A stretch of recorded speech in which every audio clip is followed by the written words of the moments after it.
sobre la identidad dominicana, ocultamientos,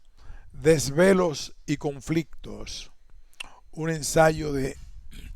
Teresa Cañedo Argüelles, Universidad de Alcalá, Consejo Español de Estudios Iberoamericanos, Palacio de la Magdalena, Santander. Introducción. En septiembre de 2005 visité el Museo de la Identidad en el Centro Cultural León de Santiago de los Caballeros, en compañía de una pareja de amigos haitianos que tuvieron la gentileza de compartir conmigo aquel viaje iniciático por los entresijos de la dominicanidad. El entendimiento de esta inextricable realidad impregnada de claroscuros era para mí un objetivo de largo aliento. Y empezaba con aquel museo donde las reminiscencias taínas e hispánicas se exhibían con profusión en los anaqueles de, de unas salas donde la africanidad brillaba por su provocadora ausencia.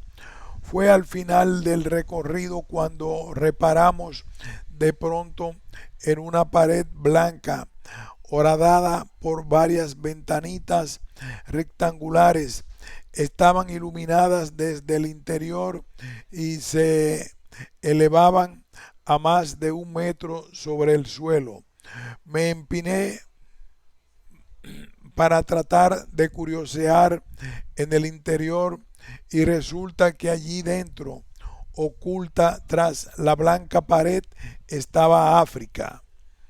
Mi amiga haitiana juzgaba inadmisible aquel ocultamiento y aprovechando su buena pluma había publicado en un periódico de su país un pequeño artículo titulado Cacher le Negre Evité l'Haïtien. Me pareció lógica su actitud, considerando que aquello hería los sentimientos de una haitiana orgullosa de su cultura y consciente de que la negritud y la haitianidad formaban también parte inseparable del pueblo dominicano. Por mi parte, traté de interpretar aquella curiosa forma de exhibición, suponiendo que tal vez la intención del museo no habría sido mostrar piezas constitutivas de la identidad dominicana, sino piezas constitutivas del conflicto de identidad que tienen los dominicanos. El marco conceptual de este argumento lo fundamenta El marco conceptual de este argumento lo fundamentaba en la idea de que la identidad de un pueblo tiene que ver con el conjunto de rasgos y valores culturales que se perpetúan en la acción colectiva y en la conciencia de sus componentes, y en que dichos rasgos deben ser objeto no sólo de una percepción interna colectiva, sino también de una proyección externa consensuada. Para proyectar o exteriorizar esa autopercepción ante sí mismos o ante otros, la gente suele utilizar referentes históricos, reales o imaginados,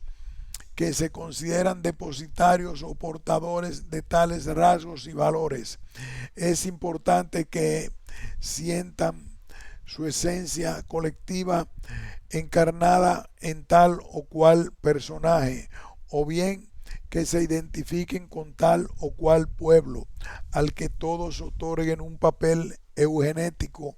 en la formación de su propia cultura. Pero sucede a veces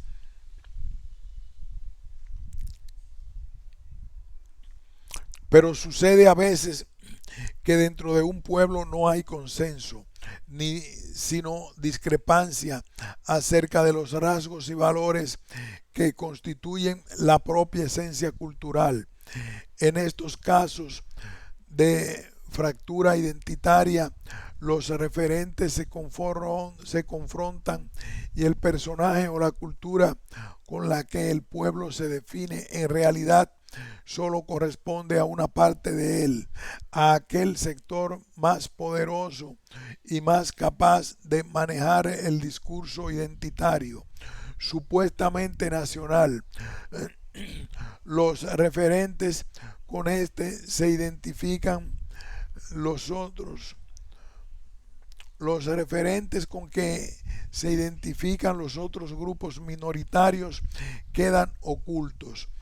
Este escenario conceptual podría reflejar el ocultamiento de la africanidad y de la haitianidad en la República Dominicana, tal como el museo expone, y podría también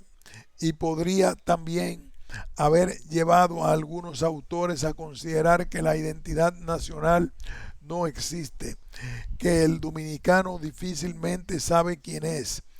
que ha olvidado cuál es su ser o que no tiene conocimiento de los valores históricos que constituyen su nacionalidad. Transcurrido un año de aquel episodio y tras considerar los cambios que están produciendo en la autopercepción identitaria del pueblo dominicano, recapacito sobre el planteamiento de Genoveva Duallón y vaticino con ella que esta pared del museo tendrá muy pronto que empezar a desmontarse.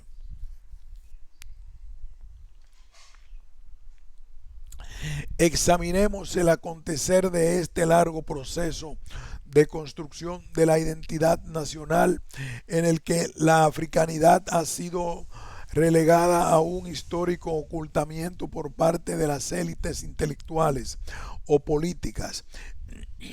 y dentro del marco de unas conflictivas y contradictorias relaciones internacionales con España, Francia, Estados Unidos y sobre todo Haití, avanzaremos la hipótesis de que este aspecto oculto de la dominicanidad está empezando a desvelarse en el imaginario colectivo al hilo de un discurso coloquial que tiene como principal artífice a la diáspora popular y que cuenta con el reconocimiento por la ONU de los derechos humanos y de las minorías culturales. Relaciones internacionales y fracturas interculturales. La República Dominicana presenta una experiencia histórica ciertamente compleja en la que la incursión de diferentes pueblos y culturas podrían explicar en el conflicto identitario la externalización de los referentes que han servido para representar a los distintos grupos etnoculturales que actualmente componen la nación. A la población autóctona de indios taínos se sumaron en 1492 los colonizadores españoles y enseguida los esclavos negros procedentes de África. En 1697 los franceses adquirieron por el Tratado de Ryswick el dominio del lado oeste de la isla, donde fundaron la colonia de Saint-Domingue, estableciendo allí un sistema de plantación sostenido por el trabajo de los esclavos. En 1795 España y Francia firmaron el Tratado de Basilea, por el cual España renunciaba también a la parte oriental de la isla en favor de los franceses. Este acuerdo no se aplicaría de facto, pero Toussaint Louverture, 1743-1803, líder de los esclavos rebeldes de Saint-Domingue, lo tuvo muy en cuenta a la hora de invadir Santo Domingo en 1801, con la intención de poner a toda la isla bajo su mandato. Los franceses, bajo la jefatura del general Leclerc, cuñado de Napoleón, consiguieron desplazarlo y sustituirlo en este propósito invasor, pero fueron rechazados por las tropas dominicanas de Juan Sánchez Ramírez. Mientras tanto, la población negra de Saint-Domingue se independizaba de Francia, proclamando en 1804 la República de Haití. 17 años más tarde, en 1821, también los habitantes de Santo Domingo se independizaron de España bajo el mandato de José Núñez de Cáceres, 1772-1846, aunque contaron para ello con el apoyo militar de los haitianos, nada más lejos que sentimientos de amistad o alianza entre Santo Domingo y Haití. Por el contrario, la rivalidad política entre ambos países puede considerarse la piedra fundacional de un conflicto identitario todavía no resuelto. La Constitución haitiana de 1805 reclamaba el derecho de soberanía de la isla, pretensión que daría lugar a sucesivas invasiones frustradas sobre Santo Domingo, 10 veces entre 1800 y 1910. Los haitianos lograron finalmente su propósito en 1822 bajo el gobierno del presidente Jean-Pierre Boyer, 1776-1850, iniciándose lo que se conoce como periodo de ocupación haitiana, pero las diferencias culturales, así como la firme resistencia dominicana representada por la sociedad secreta de los trinitarios, impidieron que ese proyecto de unificación insular se consolidara, y en 1844 los haitianos tuvieron que replegarse. Paradójicamente, este grupo rebelde de los trinitarios que luchó contra los haitianos se había levantado bajo la consigna de la integración racial, considerando que la ley no reconocería más nobleza que la de la virtud, ni más aristocracia que la del talento. Pero su principal líder, Juan Pablo Duarte, 1813-1876, fracasó en el intento de obtener el reconocimiento constitucional de estos principios democráticos e integradores. El hispanismo se había fortalecido durante la ocupación haitiana como forma de contrarrestar el intento de Boyer de haitianizar el país. La élite dominicana, conformada por población blanca de ascendencia hispánica, trató de emigrar a Cuba o Venezuela, sobre todo, y los que no lo lograron se aferraron a la lengua española y a la religión católica para afirmar su identidad frente a los invasores, siendo entonces cuando lo hispánico adquirió mayor relevancia como categoría identitaria. A este referente se contrapuso lo haitiano como sinónimo de barbarismo. Es por ello que la retirada de Haití marcó para los dominicanos el verdadero inicio de su independencia proclamada el 27 de febrero de 1844. Ello no impidió que la porosidad fronteriza entre ambos países alentara un permanente flujo migratorio por parte de los haitianos, pues esta fractura, que era más elitista y política que popular, se descomponía en la región fronteriza, donde las relaciones comerciales, intercambio de ganado dominicano por alimentos y textiles haitianos y sexuales, unión de dominicanos con mujeres haitianas daban vida a una sociedad libre de prejuicios. En este sentido, el racismo dominicano, a diferencia de otros países, se formuló a nivel de élites intelectuales y sociopolíticas y no a nivel popular, que es donde normalmente suelen producirse y padecerse las fricciones y competencias interétnicas. Efectivamente, amplios sectores populares del campesinado habían tolerado e incluso visto con buenos ojos la ocupación haitiana, mientras que las élites sociales y políticas del país no podían soportar la amenaza que para ellos representaba un nuevo episodio de dominación como aquel. Este sentimiento les llevó a buscar alianzas extranjeras y a reclamar la recuperación voluntaria de sus lazos con España, lo que se produjo en 1861. Esta segunda experiencia hispánica, que duró apenas 5 años, puso en evidencia la gran distancia cultural que mediaba entre los dominicanos y la vieja metrópoli y el desengaño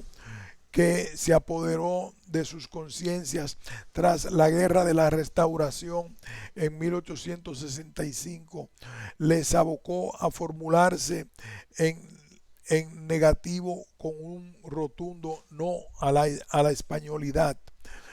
Pero este rechazo de los dominicanos al anexionismo español tuvo también una gran significación identitaria de signo positivo, el cual se reflejó en la proliferación de autores patrióticos como Gastón Fernando de Ligne, 1861-1913, Emilio Proudhon y Salomé Ureña de Enríquez y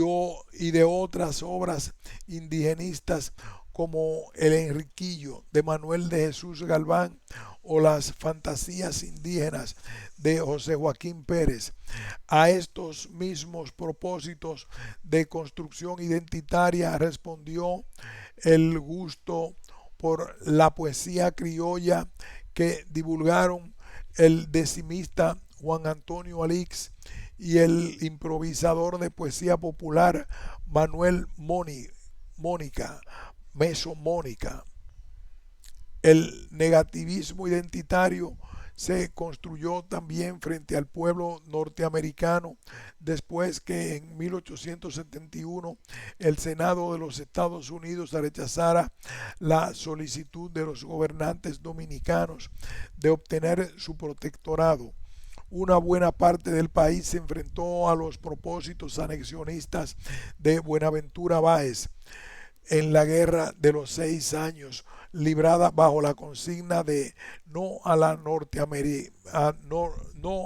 norteamericanidad. Pedro Enrique Sureña se hizo eco de este sentimiento manifestando que la revolución unionista del 25 de noviembre de 1873 que derrocó a Báez marca la consolidación de la nacionalidad dominicana al rechazar de una vez por todas el anexionismo como fórmula política del país. Pero estas actitudes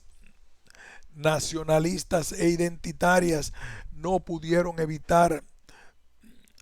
la injerencia norteamericana en los asuntos internos del país. Durante la primera década del siglo XX, la administración de la deuda quedó en manos de la Santo Domingo Improvement Company, empresa que se hizo cargo también del Ferrocarril Central Dominicano, Santiago-Puerto Plata. En 1907, el gobierno norteamericano puso bajo su control las aduanas de la República y decretó el desarme popular. Con esta última medida, los norteamericanos pretendían erradicar la violencia ligada al caciquismo local para dotar al país de estabilidad política y asegurar el éxito de sus explotaciones azucareras. y es que también los recursos económicos estaban bajo su control. Ya desde el último tercio del siglo XIX, varias compañías norteamericanas venían invirtiendo su capital en la explotación de plantaciones de caña asociadas a los ingenios azucareros. El ingenio impuso una serie de cambios que afectaban a la estructura agraria y laboral, de tal modo que el tradicional sistema de tenencia comunal de la tierra comenzó a desmantelarse con la promulgación en 1911 de una ley destinada a privatizar los terrenos comuneros. Respecto a la mano de obra, se impuso una subalternidad contractual de tinte capitalista que generó a los ojos de Ramón Marrero Ariztí un mundo sin honor, compasión ni respeto. Este autor presenta en su célebre novela Over un lacerante relato de la vida que transcurría dentro de aquellos microcosmos representativos de la ansia de poder económico del imperialismo extranjero. El funcionamiento de estas unidades agroexportadoras respondía a un modelo de autosuficiencia en el que la mano de obra, fundamentalmente negra o mulata, apenas tenía contacto con el mundo exterior. Tal aislamiento favoreció la pervivencia en su seno de costumbres, ritos y valores de origen africano, al mismo tiempo que se propiciaba el culto a los santos, obrándose así en ellos un sincretismo religioso expresado en el vudú o el candomblé. En otro orden de cosas, Marrero sostenía que el ingenio contribuyó a perfilar la fractura entre haitianos y dominicanos mediante el trato desfavorable que los norteamericanos dispensaron a los primeros. Pero hubo en cambio quienes vieron en la política desplegada dentro de aquellas unidades de explotación azucarera un intento de homogeneizar a ambos grupos de trabajadores con el propósito deliberado de recuperar la unificación política de la isla, motivo por el cual los sentimientos antihaitianos se asociaron a los antiyanquis. Durante la ocupación militar, los norteamericanos adoptaron diversas medidas antipopulares, como el establecimiento de un impuesto territorial sobre la propiedad rural. Este impuesto fue considerado injusto, pues no se cobraba con criterios equitativos e inadecuado, debido a que el pueblo dominicano no estaba habituado a pagar rentas directas al Estado. Tampoco fue bien recibida la política aduanera que favorecía la entrada al país de artículos manufacturados norteamericanos libres de impuestos o privilegiados, y lo mismo ocurrió con el decreto de desarme popular. Todas estas medidas fueron blanco de duras críticas que se canalizaron a través del movimiento de movimientos rebeldes como el de los gavilleros, o bien mediante actitudes de rescate de manifestaciones culturales autóctonas como fueron el merengue y la pelea de gallos, que plantaron cara a la música melódica anglosajona y al béisbol.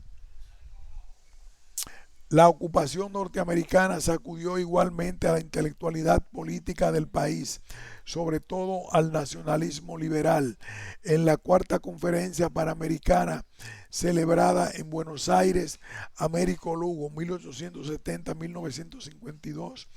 hizo una dura denuncia contra lo que consideraba una violación del derecho internacional y contra los abusos infligidos al pueblo dominicano, despojos de tierras, por ejemplo. En esa línea se inscribió la Unión Nacional Dominicana, una organización nacionalista presidida por Emiliano Tejera, 1841-1923, que exigió la pura y simple desocupación norteamericana. Sin embargo, la desocupación fue acordada por el Plan Hughes-Peinado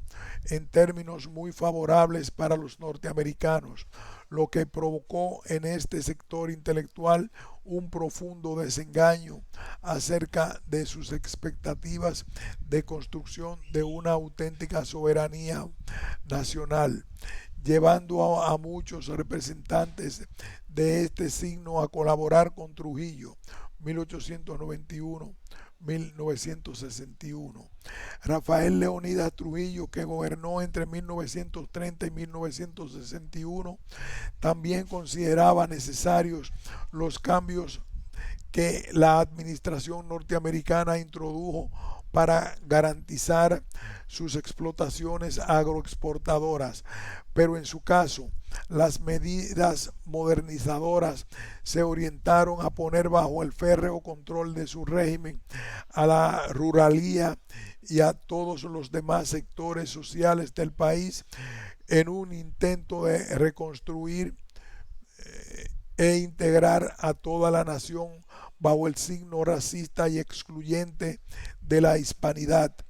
Para estas fechas, la preponderancia militar y económica de Haití se había tornado en desestabilidad política y en pobreza, situación que tenía un evidente reflejo en la emigración masiva que los haitianos protagonizaron hacia la República Dominicana para trabajar en la zafra azucarera en condiciones deplorables, casi inhumanas. Estos cambios transformaron el miedo hacia los haitianos en desdeño y dieron pábulo a la formación de una conciencia de superioridad que Trujillo se encargó de avivar mediante la aplicación de una política de racismo a ultranza.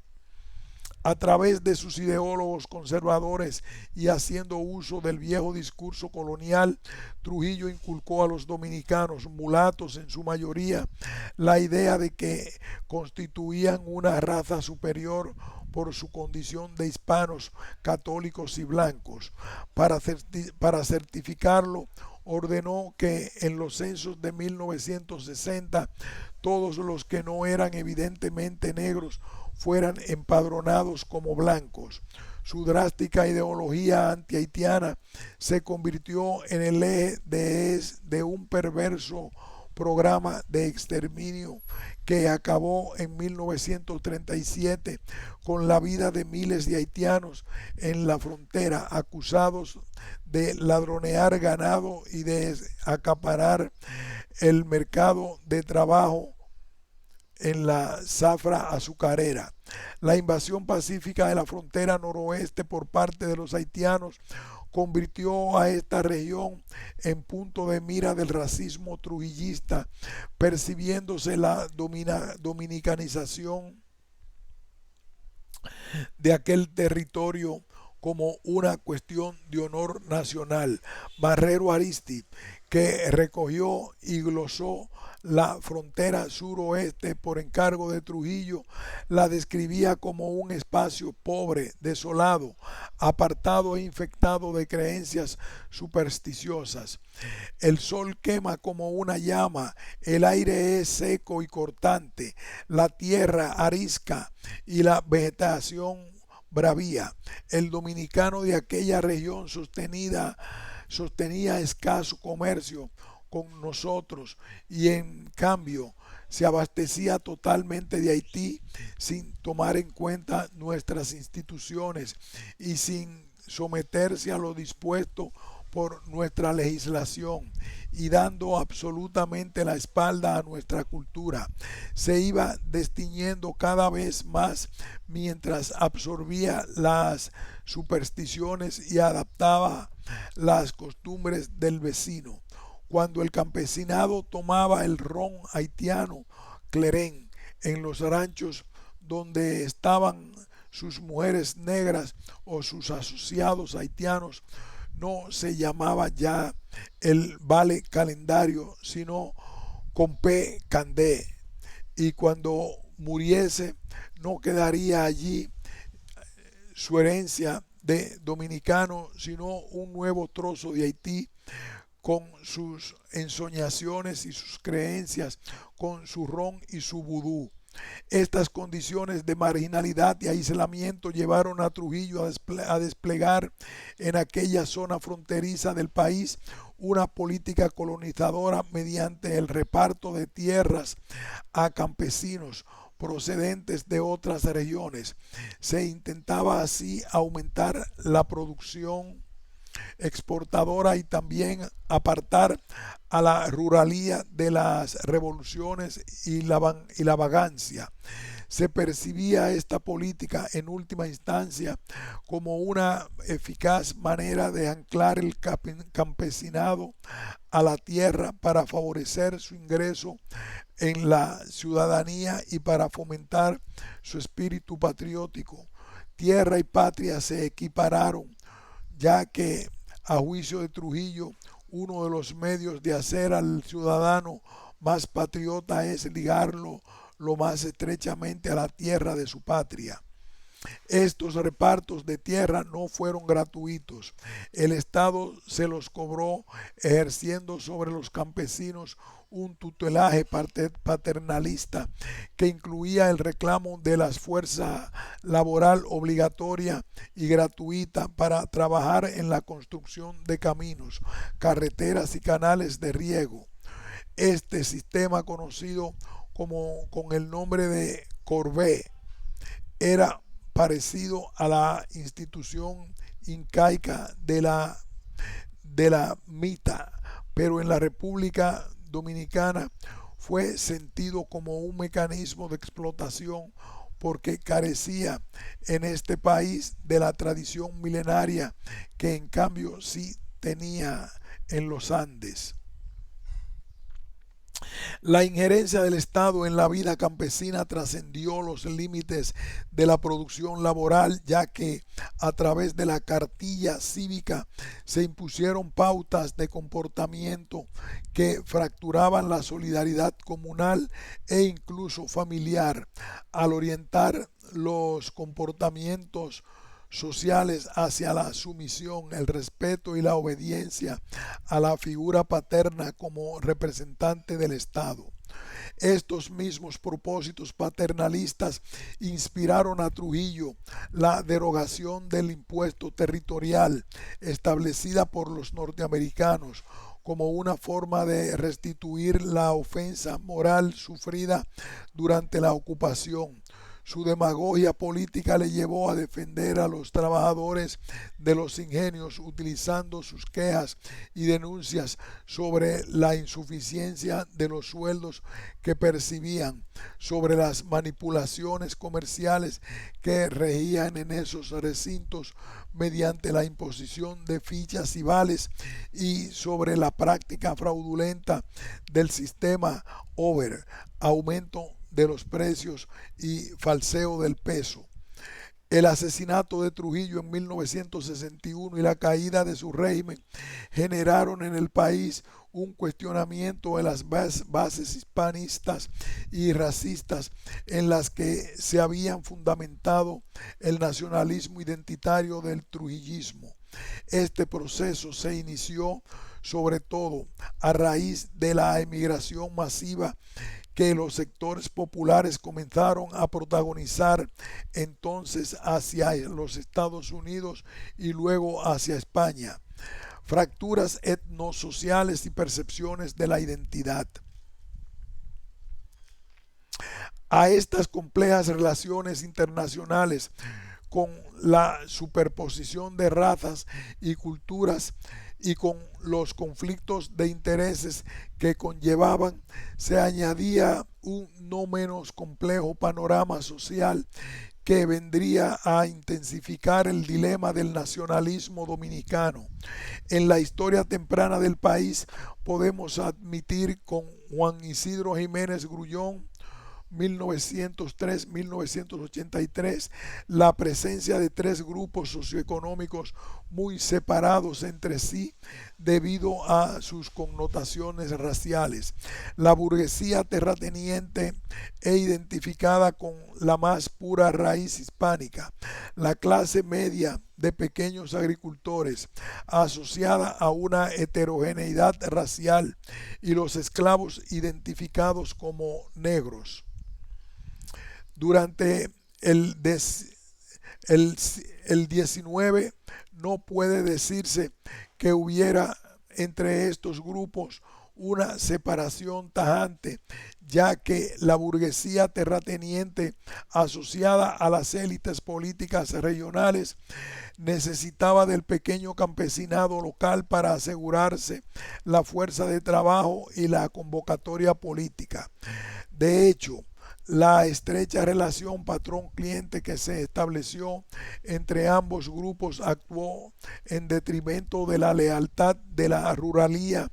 a la autoridad estatal, anteponiéndose a ella y obstaculizando la integración del campesinado en el proyecto nacional. Algo parecido sucedió con los esclavos. La legislación esclavista fue muy explícita a la hora de determinar la inferioridad social y racial de los negros, otorgándoles un papel de servilismo y sumisión al blanco que debió ser interiorizado y representado por los esclavos mediante actitudes reverenciales y humillantes. Esto no impidió que la convivencia con sus amos en el marco doméstico de la propiedad altera produjera abundantes y fecundas uniones sexuales y diera lugar a un activo mestizaje biológico y cultural, poniéndose con ello las bases de una sociedad eminentemente mulata. La africanidad o negritud había aparecido en la isla asociada a la esclavitud, de modo que durante la historia temprana del país ser esclavo era equivalente a ser africano. Sin embargo, es necesario distinguir entre el esclavo de Saint-Domingue y el esclavo de Santo Domingo, debido a las distintas circunstancias de sus respectivas condiciones de dependencia. El primero había estado ligado casi exclusivamente a la plantación de azúcar y la relación que mantenía con su amo francés era muy fría y distante. Eso, a juicio de Arturo Peña Valle, 1902-1952, repercutió en el abandono cultural de que fue objeto en su primitivismo moral, ya que estos esclavos ni siquiera recibieron educación religiosa. En cambio, el esclavo dominicano se desenvolvió en un ambiente doméstico más permeable que le permitió absorber con cierta facilidad las costumbres y los valores de sus amos españoles. Simultáneamente siguió practicando sus costumbres y ritos africanos, ya que estos daban respuestas a sus necesidades ontológicas y existenciales, pero lo hacía en la clandestinidad, puesto que estas prácticas eran percibidas como denigrantes y le obstaculizaban el acceso a los espacios sociales y económicos reconocidos. Tales eran el desempeño de ciertos puestos en la milicia para colaborar en la defensa de la frontera contra el avance francés. Por todo ello se acostumbró a ocultarlos. La rivalidad política con Haití, sobre todo tras la ocupación, hizo que la negritud se asociara con lo haitiano y que el negro fuera rechazado, no tanto por el negro como por la identificación con el haitiano, como bien precisa Meindert Fenema. Esta equiparación del negro haitiano con el negro dominicano dejaba a este último sin estatuto de ciudadanía dentro de su propio país. A los negros dominicanos se le otorgó entonces la categoría de indios, con la intención de poderlos admitir en el proyecto nacional. Ellos mismos se las agenciaron para buscar alternativas de integración, tratando de identificarse unas veces como criollos por el hecho de haber nacido ya en el país y otras como blancos de la tierra, para distinguirse de los negros haitianos contra los que a veces tuvieron que luchar. A pesar de las vinculaciones que existían entre los distintos grupos etnosociales,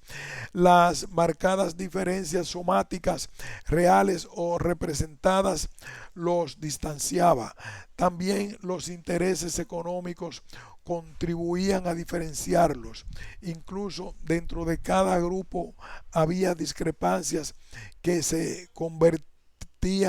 a veces en verdaderas brechas sociales e ideológicas. Por ejemplo, los distinguimos en la burguesía terrateniente del sur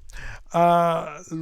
a los ateros productores de caoba, con propiedades que se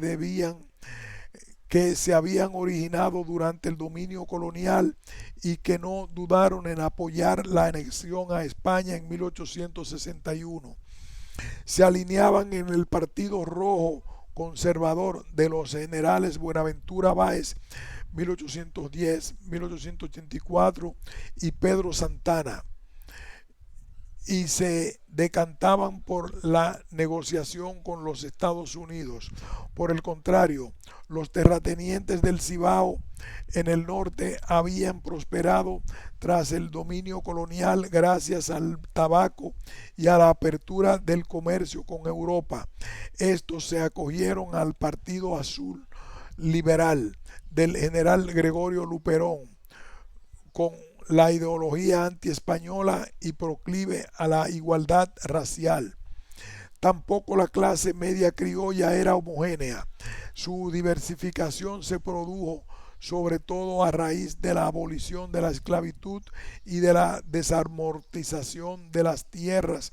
medidas ambas decretadas durante la dominación haitiana, que contribuyeron a ampliar la base social de este grupo intermedio de criollos.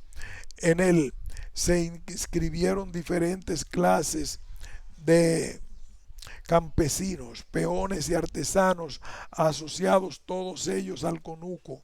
pero también otros sectores vinculados al comercio exportador de las maderas preciosas. De todos estos grupos fue la élite intelectual la encargada de construir desde sus propias percepciones o intereses el discurso identitario nacional. Tanto los conservadores como los liberales coincidieron en considerar al campesino criollo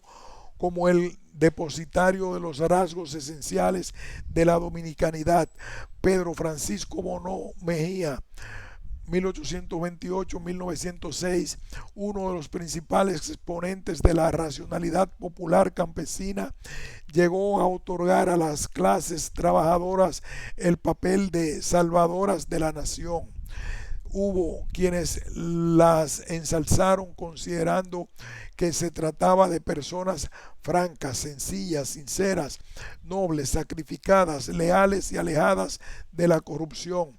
Pero resulta mucho más común encontrar calificaciones de desprecio ofrecidas a la gran masa de peones y campesinos sin títulos de propiedad que pululaban por la campiña, y a quienes se les tildaba de indolentes, disolutos, individualistas, imprevisores, indisciplinados, parranderos, mentirosos, haraganes o violentos. Muchas de estas descalificaciones vertidas sobre el criollo asignadas al negro, tales eran las de perezoso, indolente, delincuente, supersticioso, promiscuo y frugal. Huelga decir que todas las apreciaciones vertidas directamente sobre el campesino e indirectamente sobre el dominicano, estas basadas en estereotipos y carecen de valor, puesto que huelga decir que todas estas apreciaciones vertidas directamente sobre el campesino e indirectamente sobre el dominicano están basadas en estereotipos y carecen de valor, puesto que las mismas no cuentan con el respaldo de estudios rigurosos que justifiquen su aceptación como categorías identitarias específicas de un pueblo y no propias, por ejemplo, de un estado de desatención y pobreza. Dejando a un lado estas apreciaciones de rasgos más puntuales y ajustados al cliché, veamos las propuestas de los referentes o contrarreferentes identitarios que propusieron los representantes de las corrientes intelectuales de signo conservador y liberal. El nacionalismo conservador auspiciado por Trujillo consideraba que el nacimiento de la identidad nacional se situaba en el periodo colonial y se fundamentaba en el hispanismo, concepto este cuyas acepciones varían dependiendo de los contrarreferentes que se seleccionen, el pueblo haitiano o el norteamericano, ambos externos y adversos. Respecto al pueblo haitiano, los conservadores pusieron gran empeño en inscribir su concepto de raza dentro de un discurso colonial, positivista y etnocéntrico, que defendía la superioridad de la raza blanca frente a todas las demás, fueran negra o con lo que se entendía por modernidad.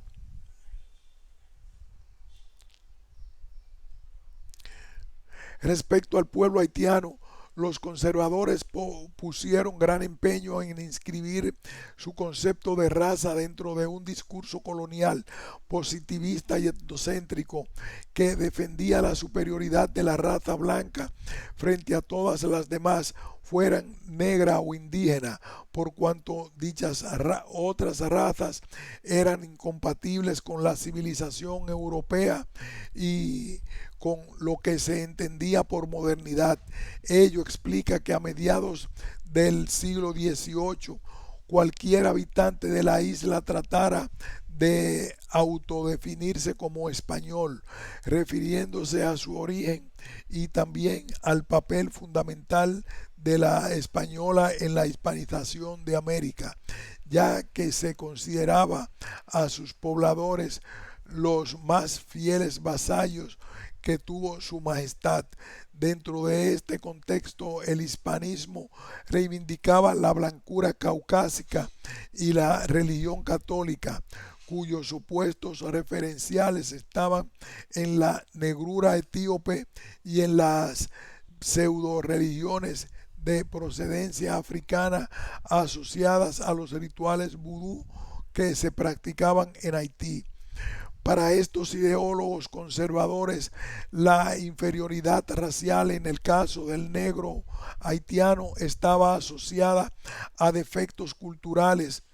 morales y biológicos. Además, consideraban amenaza debido a la gran presión que la emigración haitiana de gente pobre ejercía sobre los recursos dominicanos. De ahí que la guerra de la Reconquista, librada en Santo Domingo para expulsar a los haitianos de este territorio, fuera más una reconquista identitaria y racial de blancos, católicos y españoles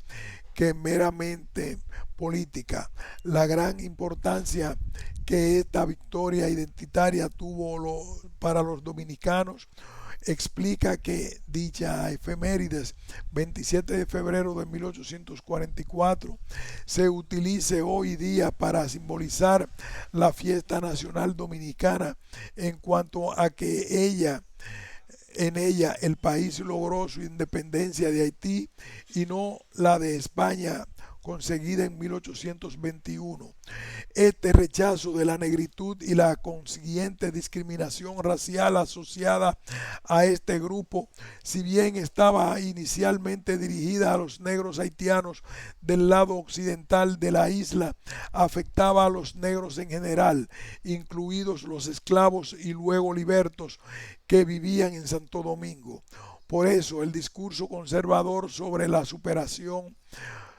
Por eso el discurso conservador sobre la supresión de la herencia africana en la cultura dominicana fue responsable de la exclusión de una parte de la población del proyecto nacional y de las fracturas identitarias que esta actitud desencadenó posteriormente en la sociedad. Pero el hispanismo también tuvo sus detractores, pero el hispanismo también tuvo sus detractores, sobre todo a raíz del fracaso de la experiencia anexionista de España, que puso al descubierto la quimera del hispanismo cultural dominicano y que hizo que los seguidores del Partido Liberal Azul de Gregorio Luperón enarbolaran banderas de no a la españolidad. La otra acepción del hispanismo es aquella que tuvo al pueblo norteamericano como su oponente. La revolución unionista de 1873 contra Buenaventura Báez se hizo bajo la bandera de no a la norteamericanidad. Por su parte, Arturo Peña Valle, uno de los grandes mentores intelectuales del conservadurismo hispanista y antinorteamericano, ponderaba a España frente a los Estados Unidos cuando afirmaba que ante las miradas absorbentes del imperialismo en América se levantó el opuesto y generoso criterio de los que defendieron la libertad de los indios y abogaron por ella y aún por la autonomía política de los pueblos recién descubiertos. Américo Lugo y Emiliano Tejera también se opusieron firmemente en nombre del nacionalismo liberal a la injerencia norteamericana y lo hicieron desde la palestra diplomática. Cuarta Conferencia Panamericana Política, Partido de la Unión Nacional Dominicana e Intelectual. Las investigaciones realizadas por Américo Lugo sobre la historia temprana de Santo Domingo en el Archivo de Indias de Sevilla le llevaron a reconsiderar los valores del legado español en términos de humanitarismo y democracia social para con los indios, contraponiendo este legado el autoritarismo y al egoísmo de los norteamericanos, cuya presencia en el país tuvo a su juicio un efecto catártico. Su antinorteamericanismo le llevó incluso a justificar la inferioridad cultural de los Estados Unidos respecto a los dominicanos por el hecho de tener este país la civilización que nos transmitió la nación que era al crearnos la más adelantada de Europa y por ser superiores en algunas cosas a los norteamericanos. Esta superioridad se refería sin duda a los valores culturales enraizados en España. En este sentido, el ingenio azucarero, símbolo paradigmático y perverso de la ocupación norteamericana, se convirtió en blanco de las más ácidas críticas. El conservador Ramón Marrero Aristi responsabilizó a estas unidades agroexportadoras del trastorno estructural de la sociedad rural dominicana y de la pérdida de los valores culturales y morales propios de ella, aludiendo a las muchas costumbres sanas que se perdieron, a que la gente joven y las mujeres adquirieron costumbres más independientes y a que toda la población se dejó llevar por la obsesión del dinero como elemento determinante del valor del individuo. Pero el gran aporte de los liberales a la moderna construcción identitaria fue su aceptación de la africanidad como componente positivo del pueblo dominicano. Eugenio María de Hostos, que fue muy radical en su posicionamiento antiespañol, ya había considerado que la influencia del legado haitiano había sido, en cambio, beneficiosa al cumplir un papel democratizador en la construcción nacional dominicana. Pedro Francisco Bono abogó también por la identidad mestiza, presentando una visión democrática y heterogénea de la identidad nacional. Esta visión de la identidad fue formulada en términos de mulatismo, una ideología que admite el diálogo intercultural y que actualmente cuenta con un creciente consenso intelectual y popular. Consideraciones finales. Las relaciones internacionales e interculturales, las relaciones internacionales e interculturales, si bien han contribuido a forjar el pozo, el pozo identitario de la nación dominicana, también han generado por su cariz intromisor o avasallador actitudes de rechazo que pueden explicar el ocultamiento de algunos aspectos de la identidad nacional. En este contexto, donde tiene cabida el complejo de inferioridad que Arturo Peña, en este contexto, donde tiene cabida el complejo de inferioridad que Arturo Peña Valle y Juan Bosch, entre otros, han señalado como un factor determinante del pesimismo con que el pueblo dominicano encara actualmente la percepción de su identidad. Basta para ello con hacer un breve repaso a los episodios históricos que hemos expuesto en el primer apartado de este trabajo, a saber, la pérdida en 1697 de la parte occidental de la isla debido al desinterés o descuido de España en esta colonia. El contraste entre la floreciente economía de plantación que se desarrollaba en Saint-Domingue bajo el poder de los franceses y la precariedad en que se perturbaban el hato y el conuco del lado dominicano. La segunda cesión a Francia, esta vez del propio territorio de Santo Domingo en 1795 por el Tratado de Basilea. La dominación política haitiana por los dominicanos la dominación política haitiana que los dominicanos tuvieron que soportar durante 2 décadas, 1822-1844, y la superioridad militar de aquel país conservó tras su retirada, empujando a los dominicanos a solicitar en 1861 la anexión a España para neutralizar su amenaza. La presencia norteamericana contribuyó más tarde y de diversas maneras a acentuar este sentimiento. Una de las más importantes tuvo que ver con el desarme, si consideramos que el hecho de portar un arma tenía para los campesinos dominicanos un gran sentido simbólico y ritual, hasta el punto de que no había dominicano que no se dejara conquistar por un arma. La mayoría de ellos cambiaba a su mujer por un revólver y agradecen más que se les regale una correa llena de tiros que una casa.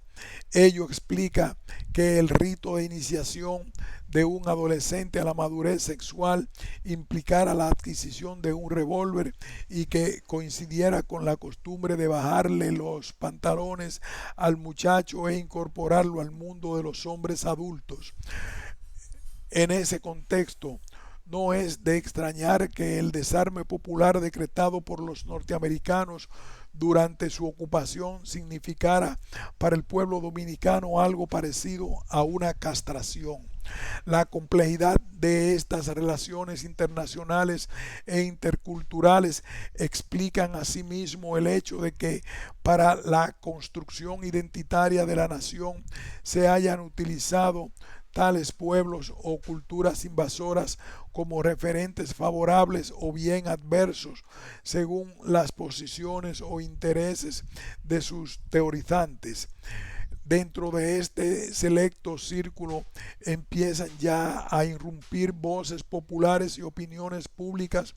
que no están necesariamente asociadas a las élites intelectuales o políticas. Creemos que su emergencia se debe en buena medida a la diáspora emigratoria que se inició tras la caída del trujillismo y que tuvo como principales destinos y que, y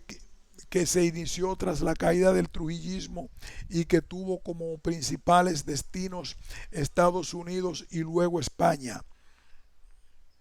Esta vez la emigración no estaba protagonizada por miembros de la élite como ocurrió durante el periodo de dominación haitiana, sino por ciudadanos de a pie que han podido posicionarse dentro de un mundo más ancho y percibirse a sí mismos de una óptica distante y distinta, abarcando la verdadera dimensión de su riqueza cultural y también de su pobreza económica. La proclamación por la UNESCO en 1800, en el año 2001 como obra maestra del patrimonio intangible de la humanidad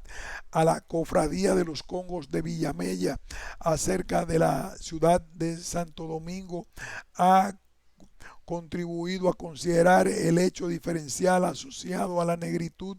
como un valor digno de exhibirse y no de ocultarse. Es un Es en este contexto donde creo que el Museo de la Identidad del Centro Cultural León tal vez debiera plantearse el derribo de la pared tras la cual se exhiben y ocultan los aportes africanos a la identidad nacional dominicana para dar pábulo al diálogo intercultural de la población que la población reclama desde su mulatismo. Fin de este ensayo.